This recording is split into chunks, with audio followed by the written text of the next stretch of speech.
안녕하세요. 저는 지방에 혼자 사는 30대 딸아이 엄마입니다. 저는 직업상 고객의 이야기를 많이 듣는 편인데 그럴 때마다 듣는 이야기가 누군가의 불륜 이야기였어요. 고객들도 와서 수다 떨 때는 가까운 사람에게 하지 못한 이야기를 하곤 하거든요. 그럴 때마다 나와는 다른 세상의 일이라며 남 일 듣듯 했는데 이번에 제가 그런 일을 당하고 보니 정말 모든 사람에게 일어날 법한 흔한 일이구나 싶었어요. 그리고 그 사람들이 그런 이야기를 누군가에게 하고 싶어 하는 마음이 이해되더라고요. 그래서 저도 이번에 제 답답함을 풀기 위해서 사연글을 통해서나마 제 이혼에 대한 이야기를 조금 꺼내보려 해요. 저에게는 남편이 있었어요. 크게 잘생기지도 않고 엄청 능력이 있지도 않은 평범한 남자였는데 활발하고 가벼운 성격이 장점인 사람이었죠. 제가 생각이 많고 좀 진중한 성격이었다 보니 남편의 그런 성격이 기분 전환에 도움이 많이 됐었거든요. 제가 끙끙거리며 고민으로 앓고 있을 때도 남편은 가볍게 저의 고민을 해소해주곤 했으니까요. 그런 면에서 저는 남편을 무척이나 고마운 사람이라고 생각했어요. 성격이 다르면 고생한다고들 하지만 저희는 오히려 그런 면이 서로의 모난 부분을 맞춰줬다고 생각해요. 남편이 너무 가볍게 몰아갈 것 같으면 제가 나서서 조금 무겁게 만들어주기도 했으니 시댁에서도 처음에는 저를 인정하는 듯 했어요. 3대 독자 아들이 안사람을 들이고 이제야 철이 든다고요. 그렇게 잘 지내왔다고 생각했는데 남편은 그렇지 않았던 것 같더라고요. 사귈 때는 여자 문제 같은 거 일으킨 적도 없었고 딱히 다른 여자에게 흥미를 많이 두는 것 같지도 않아서 다행으로 생각했죠. 그런데 어쩌다 그런 일이 일어났는지 지금도 의아할 따름이에요. 만약 사귀는 도중에 그런 낌새를 눈치챘다면 분명히 남편과 결혼하지 않았을지도 모르죠. 하지만 그때는 그런 사람이 아닐 거라는 확신했었거든요. 저도 당시에 콩깍지가 씌어 있었던 건지도 모르겠네요. 제가 남편의 외도 사실을 눈치챈 건 육아로 휴직 후 힘든 나날을 보내던 때였어요. 아이 100일을 치르고 드디어 애가 통잠을 자기 시작하던 시점이었는데 남편과 통화를 하다가 핸드폰 너머로 한 여자의 목소리를 들었어요. 분명 남편이 회사에서 일을 하는 시간이었는데 여성이 남편을 오빠라고 부르더라고요. 저는 침착하게 남편에게 물었죠. 방금 핸드폰에 들린 여자 목소리도 직장 동료야? 직장 후배. 당신도 알 거야. 저번에 당신 태워갈 때 같이 차 타고 갔던 그 후배. 그제야 기억났어요. 작고 왜소한 어려 보이는 동안의 여후배. 당시에 제가 남편 퇴근 시간에 그 근처에 있어서 같이 들어가져간 날이었거든요. 근데 조수석에 탔더니 뒤에 사람이 있었는데 그게 이 후배였어요. 남편 말로는 후배 약속이 제가 있던 곳과 가까워서 태워줬다고 했고 바로 내렸었거든요. 저는 그때 남편에게 웬만하면 여자는 차에 태우지 말라고 했었죠. 괜한 오해 받을 수 있다고 핀잔만 줬었는데 그때 남편은 그럴 리 있겠냐며 웃었거든요. 그런데 그때 그 여자는 분명 남편을 선배라고 불렀었어요. 그런 그녀가 불과 몇 달 만에 호칭이 오빠로 바뀌다니 아무리 봐도 이상했어요. 하지만 제가 너무 깊이 생각하는 것일 수도 있었고 친해지면 그럴 수도 있겠거니 했어요. 그런데 그 뒤부터 제 오감이 그 여자를 의심하게 되더라고요. 그게 제 탓만은 아닌 게 그 여자가 남편과의 접점이 너무 많았거든요. 저는 저도 모르게 남편의 뒤를 캐고 있었어요. 차를 타고 가는 길에 그 후배에게 전화가 오면 남편이 전화를 받지 않더라고요. 그렇다고 우리가 대화를 많이 하는 것도 아니었는데 그냥 업무상 전화면 받고 끊으면 되잖아요. 그런데 안 받더라고요. 제가 받으라고 하면 억지로 전화 받으면서 한마디 꼭 했어요. 가족이랑 같이 있으니까 용건만 간단히 해. 그렇게 말하면 그 여자는 이렇게 대답해요. 그럼 좀 이따 다시 전화할게요, 선배. 분명히 제가 없는 곳에서는 오빠라고 부르면서 가족과 함께 있다는 전화에는 선배라고 구별해서 부르더군요. 점점 더 제 감이 맞았다는 생각에 심장이 벌렁거리더라고요. 아닐 거라는 생각을 해봤지만 결국 확신이 든 계기가 생겼어요. 하루는 아침에 남편이 차 키를 두고 내려갔더라고요. 저도 아침에 가까운 빵집에 들릴 예정이라 차 키를 들고 내려갔어요. 그렇게 주차장 쪽으로 가까이 향하는데 남편이 통화를 하며 걸어가는 뒤통수가 보이더라고요. 말을 걸려다가 흠칫 놀라 목소리를 삼켰어요. 그래, 그럼 이따가 봐. 조심해서 오고. 오늘 날씨 추우니까 따뜻하게 입고 와요. 부드럽고 애교 있는 목소리. 남편은 저와 연애할 때처럼 부드러운 목소리를 내고 있었어요. 누구에게 전화를 거는 걸까? 궁금한 마음이 들었지만 참았어요. 경거망동해서 일을 망치기 싫었거든요. 남편이 전화를 끊는 걸 보고는 이제야 남편을 확인한 것처럼 남편을 불렀어요. 여보, 차키! 남편은 눈에 띄게 놀라며 뒤를 돌아봤어요. 딱 봐도 심하게 놀란 모습에 저는 강한 확신이 들었어요. 여보, 내가 차키를 놔두고 왔어? 잊어버리고 다니지 말고 잘 다녀와. 일찍 와. 애가 아빠 몫을 잊어버리겠다. 저는 최선을 다한 평정심으로 남편을 보내줬어요. 하지만 그날 내내 꼬리를 무는 의심으로 너무 힘들었어요. 저녁 때쯤에는 두통으로 머리가 너무 안 좋았죠. 아침에 그 일이 있어서 그런지 그날 남편은 일찍 돌아왔더라고요. 남편을 샤워 먼저 하도록 한 뒤에 저는 남편이 탁자에 둔 전화기를 확인했어요. 남편은 평소에도 잠금을 걸어두지 않거든요. 안을 살펴보니 깨끗하더라고요. 사진도 없고 카톡 내용도 없고 문자도 없었어요. 그 여자와 전화하는 적도 없었죠. 하지만 저는 확신했어요. 남편이 그 여자와 바람을 피고 있다는 사실을요. 흔적이 없었는데 어떻게 알았냐고요? 전화를 한 흔적이 없었거든요. 그날 아침에 분명히 출근 시간에 통화하는 걸 봤는데 통화 기록이 사라진 상태이더라고요. 딱 그 시간 것만. 있어야 할 통화 내역이 없다면 그건 남편이 지운 거겠죠. 남편이 나오자마자 저는 남편에게 말했어요. 당신 바람 피우는 거 맞지? 무슨 소리야. 나 그런 거 안 해. 못 믿겠으면 내 핸드폰 확인해봐. 나 전혀 그런 거 없다니까. 당연히 이 말 나올 줄 알았어요. 핸드폰에 잠금을 걸지 않는다는 건 자신이 당당하다는 걸 보여주고 싶어 하는 거잖아요. 자기가 떳떳하지 못하니 일부러 떳떳한 척 하는 거고. 문제의 소지가 될 만한 내용은 다 지웠을 테니까요. 한 가지만 확인해 볼게. 제가 통화 기록을 확인하는데도 남편은 편안한 얼굴이더라고요. 거기에 걸릴 건 없다는 거겠죠. 이상하네. 아무것도 없어. 그러게 아무것도 없다고 했잖아. 나 못 믿어? 나 그렇게 나쁜 놈 아니야. 그 후배도 진짜 후배일 뿐이고. 그러니까 내 말은 당신이 아침에 통화한 그 내역이 없다고. 제 말에 허를 찔린 듯 남편이 입을 못 열더라고요. 당신이 그렇게 부드러운 목소리로 통화하는 걸 봤는데 통화 목록에는 아무것도 없어. 그 통화 기록은 어디로 갔을까? 당연히 지웠겠지? 여기까지 말하자 남편이 바로 무릎을 꿇더라고요. 여보, 그거는 내가 잘못했어. 무슨 정신으로 그런 짓을 했는지는 모르겠지만 정말로 내가 잘못한 일이야. 미안해, 여보. 나는 오늘 이걸 확인하기 전까지 계속 의심했어. 그리고 계속 고민했지. 아니기를 바라면서. 당신 도대체 생각이 있는 사람이야? 아침 저녁으로 당신 애 보면서 다른 여자 만날 생각이 드니? 언제부터 그 여자랑 이런 사이 된 거야? 얼마 안 됐어. 정말이야. 믿어줘. 너 같으면 믿을 수 있겠어? 내가 왜 당신을 믿어야 하는데? 나한테 용서를 구하고 싶으면 지금 당장 그 여자랑 헤어지고 그 회사에서도 나와. 여보, 그 여자랑은 당신 보는 앞에서 당장 헤어질 수 있어. 그치만 일은 아니잖아. 당장 내가 퇴직하면 바로 일 구할 수 있는 것도 아닌데 그건 좀 봐줘, 응?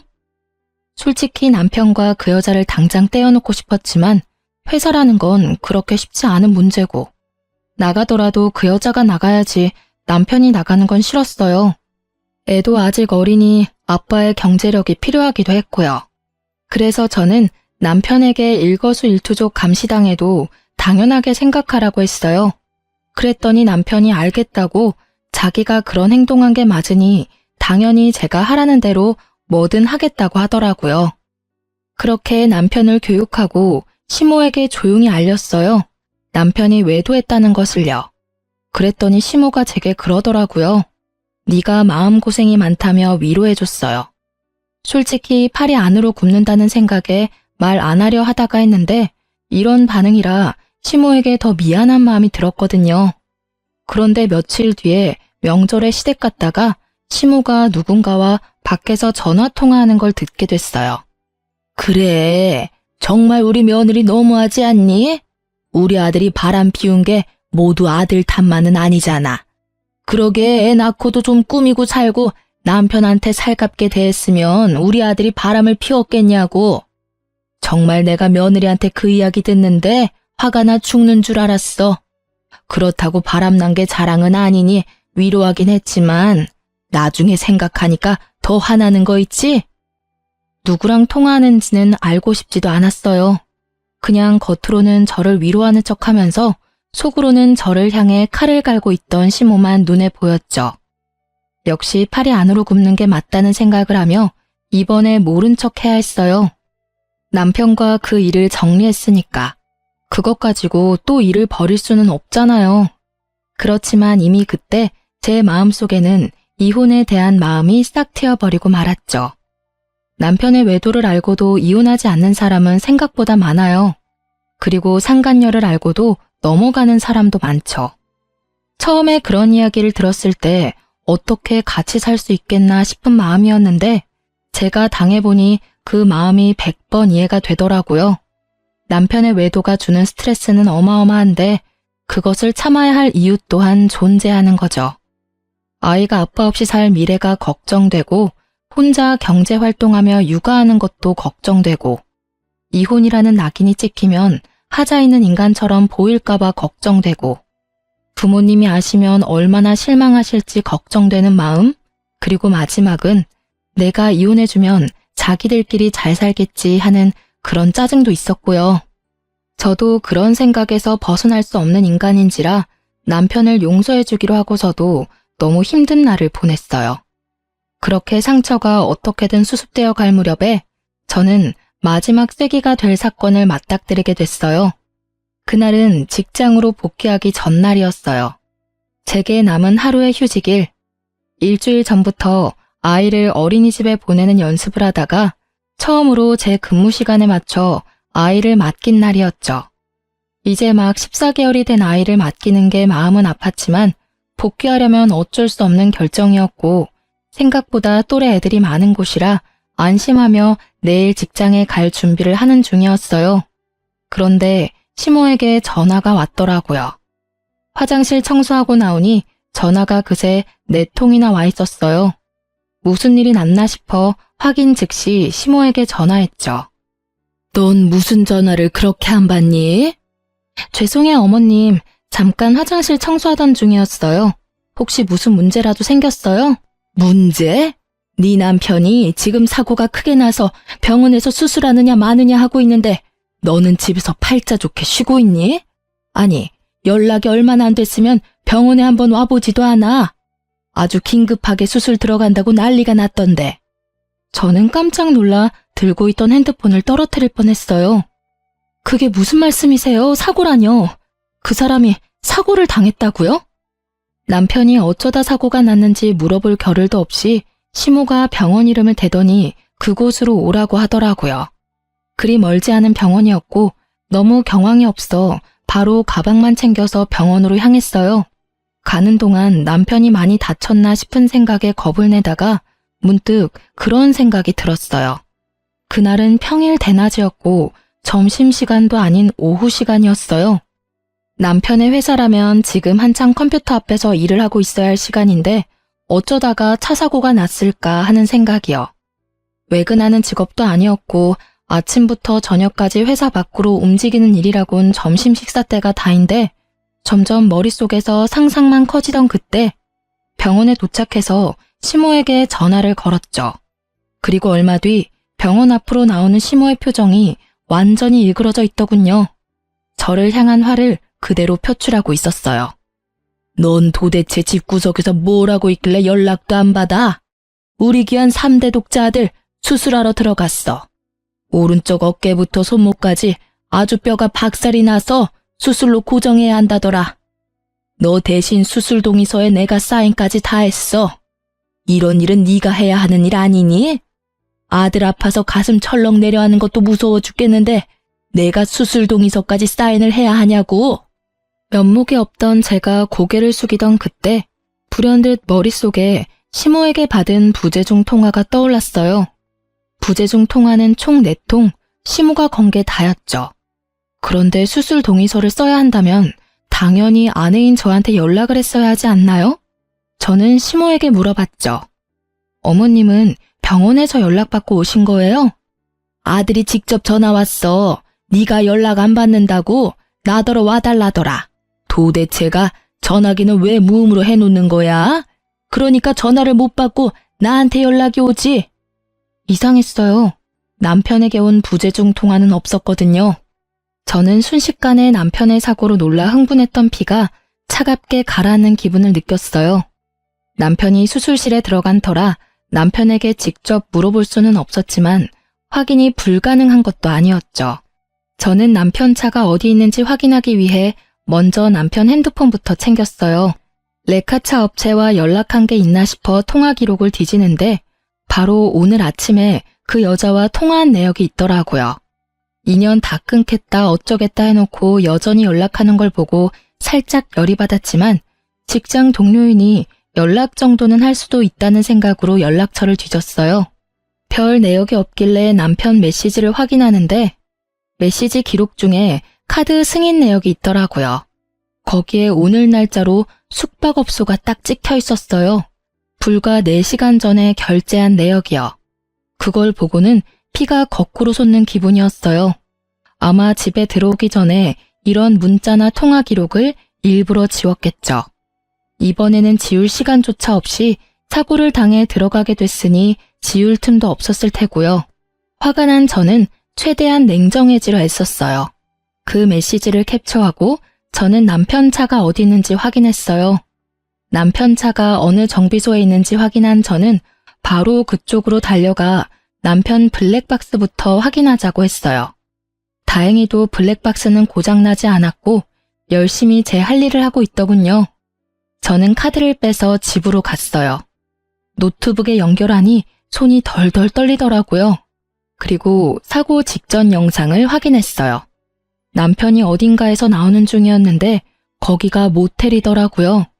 그런데 남편은 운전하지 않았고 그 후배가 운전한 것 같았어요.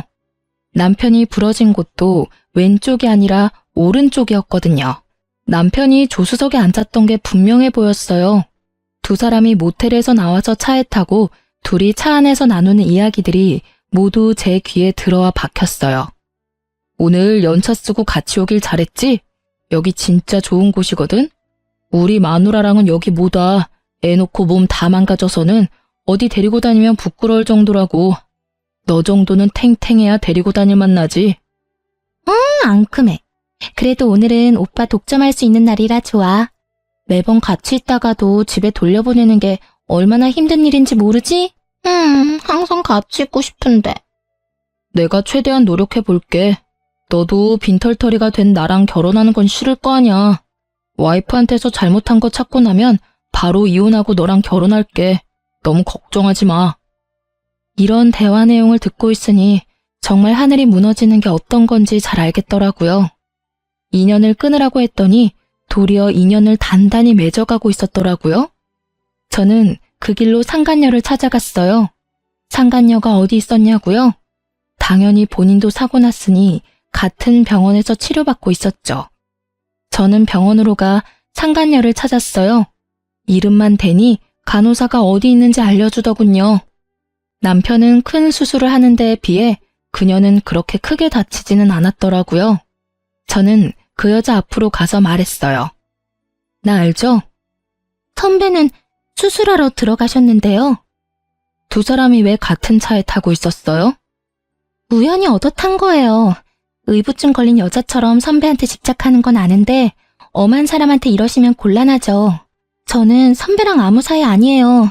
당신 덕분에 회사에서도 대화도 잘 못하고 있고요. 두 사람 사귀는 사이 아니에요? 평일 오후에 연차 쓴 두 사람이 같은 차 안에 있다가 사고가 났는데 그게 다 우연이라고요? 애초에 연차를 쓰고 왜 둘이서 따로 만나요? 그렇고 그런 사이니까 만났겠지. 네, 그렇고 그런 사이 맞아요. 선배가 마누라 싫다고 짜증난다고 얼마나 투정을 부리던지.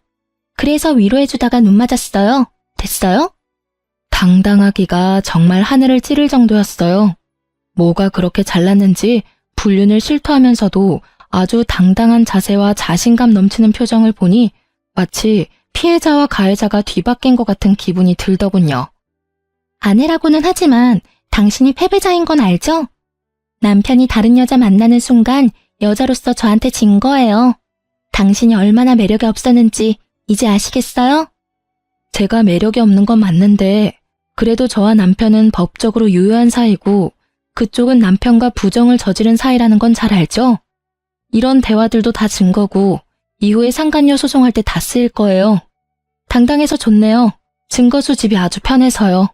제 말을 듣고 나니 상간녀 얼굴이 하얗게 질리더라고요. 저는 당신도 남편도 용서할 생각 없어요. 그렇지만 그냥 헤어지면 둘이서 행복하게 살 거잖아요. 그러니 제가 가져올 수 있는 건 다 가져와야죠. 안 그래요? 매력은 있고 머리는 텅 빈 상간녀 씨? 제 말에 열받았는지 명예훼손인의 먼에 고소한다고 지랄 발광하는 상간녀를 두고 저는 시모에게 향했어요. 시모는 남편 수술이 끝나기를 기다리고 있더군요. 저를 보자마자 시모의 막말이 또 시작됐어요. 수술 동의서 내가 쓰도록 한 건 네가 잘못한 거야. 어떻게 엄마에게 아들 수술 동의서를 쓰도록 만들어? 죄송하지만 그 사람 저한테 연락한 적 없어요. 사고 나고 연락한 거 어머님이 처음이자 마지막이더라고요. 네가 와이프인데 왜 나한테 전화를 해? 네가 잘못 본 거 아니니? 아니요, 잘못 본 거 아니고 남편이 어머님한테만 전화했더라고요. 그 사람 저 몰래 연차 쓰고 여자랑 놀러와서 모텔에서 나오다가 사고 났거든요. 뭐? 너 지금 우리 아들 없다고 말 막 지어서 하는 거니? 시모가 깜짝 놀라서 저한테 반문하더라고요. 저는 시모에게 영상을 보여줬어요. 영상 보세요. 확실하죠? 오늘 쉰다고 저한테 이야기도 없었어요. 이러니 저한테 연락 못했겠죠. 불륜을 저지르다가 사고 났는데 어떻게 와이프한테 전화하겠어요? 어떻게든 안 들키려고 어머님께 전화한 거겠죠. 제 말에 시모는 한동안 말을 잊지 못하는 듯 하더니 갑작스레 화를 내더라고요. 네가 우리 아들을 얼마나 좋았으면 애가 바람을 피우겠니? 저번에도 내가 말은 안 했지만 네가 잘했으면 애가 바람 같은 거 피웠겠어? 그리고 바람 피웠다고 애 기도 못 펴게 하니 몰래 스트레스 풀려다가 이런 사고 난 거잖아. 하나부터 열까지 다 네가 잘못했는데 뭘 잘했다고 나한테 또박또박 말대꾸야? 적반하장도 유분수지. 이 말을 하고 싶은 걸 꾹 참았어요. 못 배우고 예의 없는 사람이라도 어른은 어른이니까요. 그렇지만 용서는 하지 않겠다고 다짐했어요. 시모도 상간녀도 남편도. 남편이 병원에 있는 동안 저는 착실히 이혼 준비를 시작했어요. 증거는 차고 넘쳤죠. 그럼에도 더 모으고 모았어요. 필요한 것뿐만이 아닌 부수적인 것들도 모두 긁어 모았어요. 당당한 상간녀를 보니 어떤 변명을 할지 상상도 가지 않았거든요.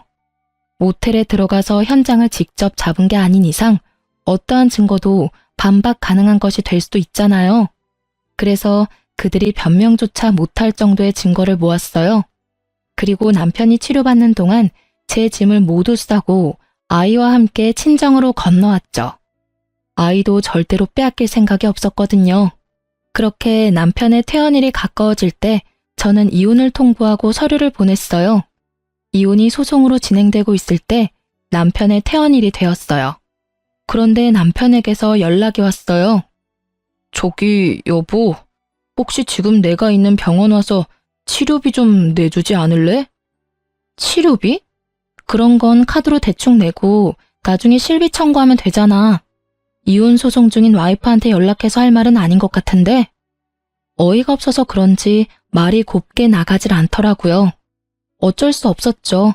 제 이혼의 결정적인 원인이 된 남자니까요. 그게 실비보험 청구가 안 돼서 그래. 당신이 아니면 도와달라고 할 데가 없어서 그래. 우리가 이혼 소송 중이긴 하지만 아직 부부잖아. 당연히 내가 곤란할 때 당신이 도와줘야지. 실비 청구가 왜 안 돼? 당신이 들어놓은 실비면 충분할 텐데. 사실은 실비보험 얼마 전에 해약했어. 뭐? 실비보험을 해약했다고? 뭐 때문에? 해약하면 해약금 나오는데 그게 좀 필요해서. 그걸 어디에 썼는데? 그 이야기에 남편이 입을 꾹 닫더라고요. 말을 안 해주더라고요. 그런데 아시죠? 말을 안 하면 안 하는 대로 그게 자백이 된다는 거. 너 설마 그 보험 해약금 상간녀한테 다 썼어? 그 여자한테 썼다고 하면 좀 그렇고 얼마 전 주말에 제주도 놀러 갔을 때 썼어. 아니, 그 정도면 보험 해약 안 하고 네 돈으로 써도 되잖아. 그건 그렇지. 근데 그러면 당신한테 들키잖아. 카드 결제 내역이나 통장 내역은 그대로 남는데 돈이 비면 이상하게 생각할 거 아니야. 그래서 보험 해약하고 나중에 따로 들려고 생각했었지. 그러다가 여태껏 못 들었고. 웃음밖에 안 나오더라고요. 들키기 싫어서 보험까지 해약하고 해약금으로 여자랑 놀러 가다니. 이런 기발한 발상은 어떻게 할 수 있는지 궁금하기까지 했죠. 저는 남편에게 말했어요. 아주 잘하는 짓이다. 잘했어. 이혼 소송 중인 와이프한테 바람 피워서 미안하다 사과는 못할 망정 전화해서 치료비나 대달라고 찌질하게 굴어? 보험 해약한 건 당신이니까 당신이 알아서 병원비 마련해. 아니면 그 돈 다 쓴 상간녀한테 도와달라고 하든지. 당신도 참 뻔뻔하네. 나랑 이혼 절차 밟고 있으면서도 나한테 돈을 받고 싶어? 내가 돈을 줄 거라고 생각했다는 게 참 웃기지도 않고. 나 당신한테 이제 어떤 것도 뺏기고 싶지 않은 사람이야. 그게 10원짜리 한 장이라도. 너하고 그 상간녀한테는 절대 뺏기기 싫거든? 병원비 대주는 걸 왜 뺏긴다고 하는 건데? 솔직히 바람 피운 게 아무리 잘못이라고 해도 내가 이렇게 아파서 죽을 것 같은데 와이프가 돼서 병문안 한 번을 안 오고 병원비도 내달라는 게 아니라 빌려달라는 거라고. 빌려주든 어쩌든 난 안 줄 거야. 너 내가 정리하라고 한 여자랑 바람 피우다가 그렇게 된 거지? 그게 내 탓이야? 네 탓이지.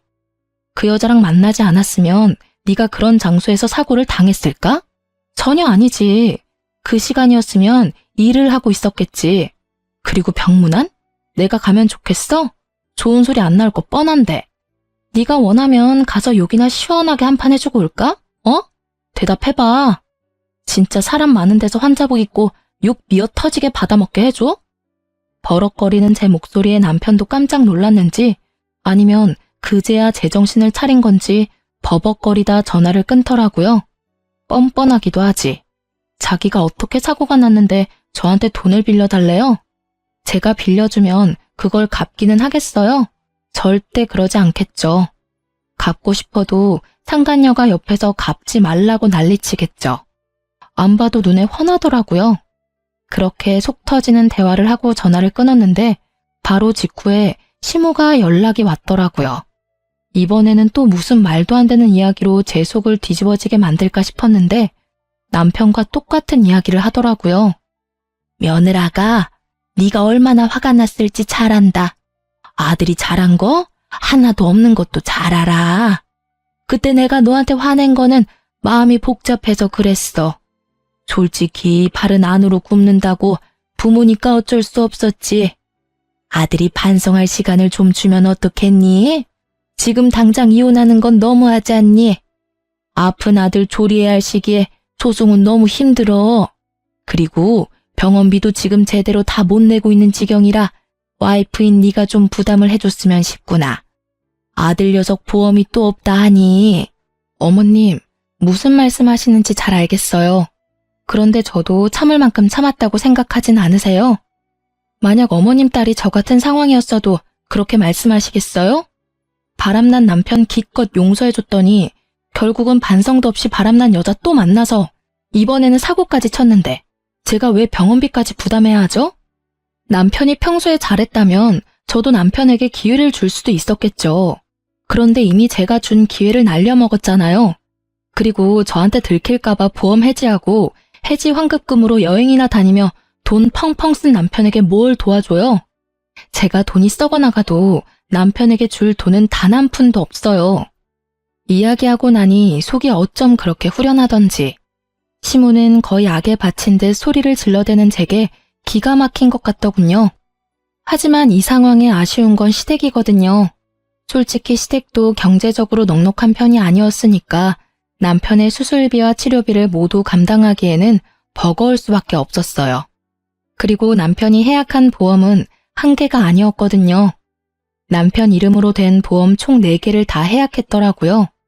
그중에는 교통사고 특약 들어있던 것도 있었는데 그것도 몽땅 못 받게 되는 거였거든요. 그 와중에 병원비가 몇 배 깨졌으니 지금 생각해도 참 한심한 짓이네요.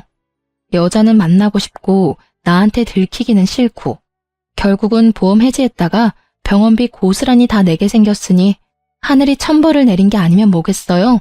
그래, 네가 화난 거는 나도 잘 안다. 하지만 너희는 소송 중이지만 부부야. 부부는 서로 도와줘야 하고 나는 네가 그렇게 나쁜 애는 아니라고 믿는단다. 아들 한 번만 도와주거라. 아들도 반성하고 있고 2번 다시 그 여자 안 만난대. 그때도 제가 하겠다는 대로 뭐든지 한다고 했어요. 어머님은 그 여자가 새로 사귄 여자라고 생각하시는 것 같은데 그 여자 저번에 저한테 들킨 그 여자예요. 2번 다시 안 만난대요. 기지도 않네요. 그 여자랑 그 뒤로 꾸준히 만나놓고는 거짓말을 어찌나 잘하는지. 하긴 어머님은 아들 바람난 게 제 탓이라고 생각하시니까 그런 말씀 편하게 하실 수 있겠네요. 그런 면에서는 어머님도 똑같으시죠. 앞에서는 저 위로하는 척 하시더니 결국은 뒤에서 다른 사람한테 제 욕 열심히 하시는 거 봤어요. 제 말에 시모가 허를 찔린 듯 놀라더군요. 그럴 수밖에요. 지금 이 순간 그 말을 할 줄 누가 알았을까요? 저 다 봤어요. 명절에 어머님네 갔다가 애 낳고 관리 안 해서 남편 바람 피운 거 제 탓이라고 그렇게 말씀하시는 거 다 들었어요. 그래서 더 해주기 싫어요. 제 마음속에서 남편과 저는 이미 남남이에요. 애가 있든 말든 상관없이. 그러니까 저한테 이혼 번복에 대한 이야기는 꺼내지 마세요. 너 후회할 거야. 우리 아들 같은 남자가 세상에 어디 있다고. 너 같은 애가 그런 남자 만날 수 있을 것 같아? 남편 덕분에 크게 되어서 남자 만날 생각도 없어요. 거짓말이나 하면서 여자 만나러 다니는 남자 세상에 그렇게 많다던데. 알면 데려갈 여자는 있겠어요? 하긴 그 상간녀라면 잘 데려가겠네요. 그쪽에 말해보세요. 저한테 와서 아쉬운 소리 마시고. 저는 그렇게 말하며 시모 전화를 끊었어요. 그 뒤로 시모에게서 연락이 오지는 않았어요. 이혼 소송은 그렇게 마무리가 되고 저는 싱글맘이 되었어요. 재산 분할 위자료, 양육권, 친권. 그 중에서도 친권과 양육권은 지키기 위해 애썼어요. 아이만은 뺏기고 싶지 않았거든요. 시댁이 손이 귀한 집이기는 하나 아들을 더 귀하게 여기니 딸아이는 제게 그냥 넘기듯 하더라고요. 양육비 내기 싫어서 마구잡이로 우기는가 싶었는데 그게 아니었어요. 알고 보니 시모가 상간녀에게 남편 병원비를 좀 내달라고 했다더군요. 남편과의 결혼을 조건으로 말이죠. 결국 두 사람은 저와 남편의 이혼이 정리되면 재혼할 생각이었다고 해요. 그 상간녀가 아이는 싫다고 했다는 거죠. 그리고 한 가지 조건을 덧붙였대요. 만약 자기 상간녀 위자료 나오면 같이 갚아야 한다고요. 나중에 그 이야기를 전해 들었어요. 저야 뭐 이미 이혼까지 다 된 마당에 신경 쓸 일은 없었지만 그래도 두 사람이 잘 사는 건 너무 싫잖아요. 둘 사이 일을 여전히 알아보고는 있었죠. 그나저나 참 얍삽하다고 해야 하나? 잔머리가 잘 돌아간다고 해야 하나? 그 여자도 진짜 대단하긴 하더라고요. 전 남편 재혼하고 석 달이 지났나? 제 직장에 남편 회사 동료분이 찾아오셨더라고요. 저는 미용 관련 일하거든요. 예전에 남편이랑 결혼할 때 소개받아서 여태껏 제게 와주시는 단골이세요. 어머, 자기, 잘 지냈어? 이야기는 얼추 들었어. 많이 힘들지? 전 괜찮아요. 이혼 후에 이렇게 사정을 잘 아는 사람을 만나면 불편하기 짝이 없더라고요. 그 사람이 싫은 건 아닌데 계속 이혼이 주제가 될 수밖에 없거든요. 모르는 척 해주는 분도 있지만 이분은 그러지 않으셔서 그런데 그분이 그러더라고요. 그래, 괜찮아야지. 그 나쁜 연놈들도 벌 받고 있는데. 그게 무슨 소리예요? 자기 이야기 못 들었어? 그 두 사람 완전 천벌 받았다고. 회사 내에서도 소문이 다 났어. 그 상간녀랑 자기 전 남편 둘이 같이 연차 쓰고 놀러 갔다가 사고 난 거 회사에 들켜서 불륜 여행 갔다가 그렇게 된 거라고 소문 크게 났었거든. 그런데 곧바로 두 사람 재혼한다니 사람들이 더 놀랐지. 저렇게 빨리 정리가 되냐고 말이지. 아, 회사에 다 들킨 거였나요? 저야말로 놀랐네요. 그 전에도 티가 많이 나던데. 둘이 친하다 정도로만 알고 있었지 그런 사이인 거 누가 알았겠어? 알았다면 내가 자기한테 제일 먼저 귀띔해줬을걸? 그 이야기에 저는 웃었어요. 하긴 이런 스파이 같은 손님이 있으니 남편도 회사에서 조심하긴 했겠죠. 근데 그 소문나고 회사에서 두 사람 다 퇴사시켜버렸거든. 연차 쓰고 놀러가서 사고 난 것도 그렇고 안에서 부적절한 만남 가진 것도 그렇고. 그런데 표면적인 이유는 자기 전 남편 몸이 아직 다 안 돌아와서 그렇다고 하더라고. 몸이 안 돌아와요? 그래. 수술한 곳이 오른쪽 팔이랑 어깨잖아. 그쪽으로 신경이 손상됐다나 뭐라나. 결국 손가락이 잘 안 움직이는 바람에 일도 제대로 못하니까. 금방 돌아올 것 같으면 그냥 놔뒀을 수도 있겠지. 근데 금방 안 돌아오더라고. 어쨌든 두 사람 다 권고사직으로 퇴사했어. 그래요? 둘 다 진짜 천벌받았네요. 당연하지. 남의 눈에 눈물 흘리게 만들면 자기 눈에는 피눈물 흐르는 법이야. 그래놓고 잘 살면 하늘이 뭔 소용이니? 그렇게 고객과 대화를 하면서 전 남편과 그 상간녀 이야기를 들으니 제 마음속에 응어리졌던 것들이 조금은 풀리는 것 같았어요. 남의 불행을 내 행복으로 삼지 말라지만 제게 불행을 준 원인이 저렇게 못 살고 있으니 이상하게도 응어리가 풀리는 것 같더라고요. 그 뒤에 시모가 저한테 한번 연락이 왔었어요. 예, 너 딸아이 우리한테 돌려줄 생각 없니? 우리가 사례는 넉넉히 할게. 잘 생각하고 연락 좀 줘. 갑자기 딸을 달라는 이야기에 초스라치게 놀라 물었죠. 이미 다 끝난 일인데 왜 딸을 달라고 하세요? 아유, 넌 몰랐겠지만 우리 아들 재혼 상대가 글쎄 애 딸린 이혼녀라더라.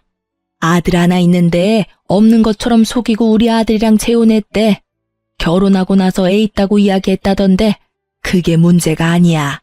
그 데리고 온 애는 남의 자식이잖니? 그러면 우리 집안 대를 이을 아들을 낳아줘야 하는데 이 미친년이 불임수술까지 해서 애 못 놓는다고 사람 환장하는 소리를 하잖아. 아니, 재혼하면서 애 없는 집에 오면서 아들 하나는 낳아줘야 정상 아니니?